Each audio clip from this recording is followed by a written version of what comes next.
Sunday రోజు leg పీసులు తెమ్మన్నాను. So, ఇదేంటంటే మెయిన్ ఈ ఎయిర్ ఫ్రైయర్‌లో ఎట్లొస్తాయా లెగ్ పీసులు అనేది టెస్ట్ చేద్దామని లెగ్ పీసులు బాగా వాష్ చేసుకొని ఉప్పు, కారం, పసుపు, ధనియాల పొడి, గరం మసాలా, అల్లం వెల్లుల్లి పేస్ట్, కొంచెం పెరుగు వేసి బాగా కలుపుకొని ముక్కలకు పట్టించుకొని ఒక 2 అవర్స్ పెట్టాను. హాఫ్ అన్ అవర్ పెట్టినా సరిపోద్ది. బట్ నాకు టైం ఉందని ఒక 2 అవర్స్ అయితే డీప్ ఫ్రిడ్జ్‌లో పెట్టాననమాట.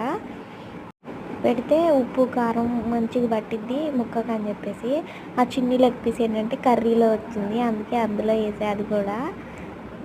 సో మళ్ళీ ఒకసారి మంచిగా మొత్తం అదంతా గ్రేవీ అంతా మ్యారినేట్ చేసేసి దాన్ని తీసుకెళ్ళి ఇదిగోండి ఎయిర్ ఫ్రైయర్ బాస్కెట్ లాంటి దాంట్లో ఫ్రై చేసుకునే బాస్కెట్లో ఫ్రెంచ్ ఫ్రై చేసుకునే బాస్కెట్లో పెట్టి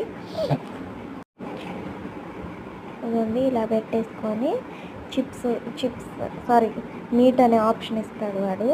మీట్ అనే ఆప్షన్ నొక్కితే డైరెక్ట్గా అయిపోయినట్టే. 35 మినిట్స్లో మనకి లెగ్ పీసెస్ రెడీ అవుతాయి అన్నమాట.